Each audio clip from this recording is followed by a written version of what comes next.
السلام علیکم ورحمۃ اللہ وبرکاتہ۔ حضرت ایوب علیہ السلام ایک جلیل القدر نبی ہیں۔ آپ ہی کے تعلق سے ایک بات مشہور ہے کہ آپ کو بہت بڑی ایک بیماری لاحق ہو گئی تھی۔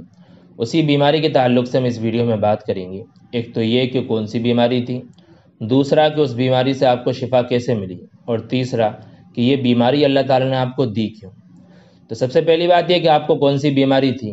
تو اس کے تعلق سے قرآن شریف میں صرف اتنی بات مذکور ہے کہ ایوب علیہ السلام کو دکھ تکلیف یعنی پریشانی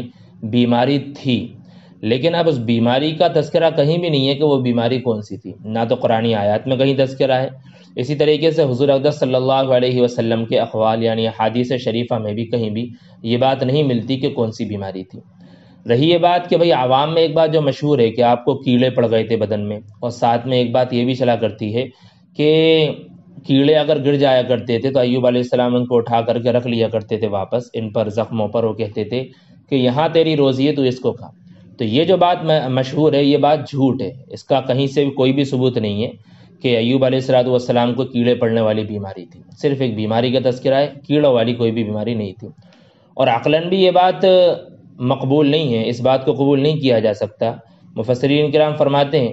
کہ انبیاء علیہ السلام کو بیماری تو لاحق ہوئی ہے، بیماری ہوئی ہے، پریشانی ہوئی ہے، دکھ تکلیفیں بھی آئی ہیں، اور جس طریقے سے ایک انسان زندگی گزارتا ہے ویسے ہی انہوں نے بھی زندگی گزاری ہے، کچھ خصوصیات الگ تھیں، لیکن کوئی بھی ایسی بیماری انبیاء علیہ السلام کو لاحق ہونا کہ جس سے گھن محسوس ہو، یہ انبیاء علیہ السلام کی شان کے خلاف ہے۔ اس لیے اس بیماری کا جو کہا جاتا ہے کیڑے پڑنے والی یہ بیماری، یہ جو بات چلتی ہے یہ غلط ہے، بیماری تھی لیکن تذکرہ نہیں ہے کون سی تھی۔ دوسری بات یہ کہ شفا کیسے ملی۔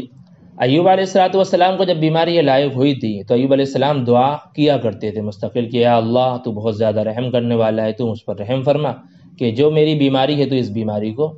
دور فرما دے، مجھے شفا عطا فرما، جیسے کہ 17 پارے میں تذکرہ ہے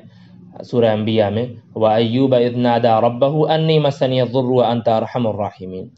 تو اللہ تعالیٰ نے پھر اس دعا کو قبول بھی کیا اور حکم دیا آپ کو کہ آپ زمین پر پیر ماریں تو اس کی وجہ سے پانی ابل اٹھے گا۔ ایسا ہی ہوا کہ آپ نے زمین میں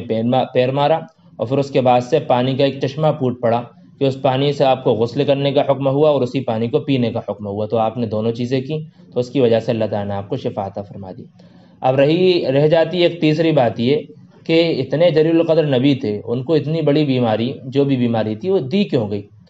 تو دیکھیں بھئی یہ جو بیماری دی گئی تھی یہ کسی سزا کی وجہ سے یا کسی جرم کے بدلے میں نہیں دی گئی تھی، ٹھیک، کیونکہ انبیاء علیہ السلام تو بالکل معصوم ہے، کبھی ان سے گناہ ہوئے ہی نہیں ہے۔ تو یہ جو بیماری دی گئی تھی ایک آزمائش کے طور پر تھی، ٹھیک۔ ایوب علیہ السلام ہی نہیں بلکہ دیگر انبیاء علیہ السلام کی بھی اللہ تعالیٰ نے آزمائش کی ہے تاکہ ان کو رہتی دنیا تک کے لیے ایک مثال بنایا جا سکے۔ اور دیکھ لیں آپ ایوب علیہ السلام کا آج نام مشہور ہے کہ صبر کے تعلق سے جو نام آتا ہے تو ایوب علیہ السلام کا ہی نام آتا ہے، صبر ایوبی، صبر ایوبی۔ ایسا نہیں ہے کہ تمام انبیاء صبر کرنے والے نہیں تھے، سبھی تھے، لیکن خاص طور سے ایوب علیہ السلام کا نام مشہور ہے، ٹھیک۔ تو یہ تین باتیں، خاص طور سے جو بات میں نے ذکر کی کہ وہ کیڑے پڑنے والی جو بات ہے یہ بات غلط ہے بالکل سرے سے، تو اس بات کو آگے نہ بڑھایا جائے۔ ہاں ایک بیماری تھی، قرآن شریف میں اس کا تذکرہ ہے، لیکن کون سی بیماری تھی اس کا کوئی بھی تذکرہ کہیں بھی نہیں ہے۔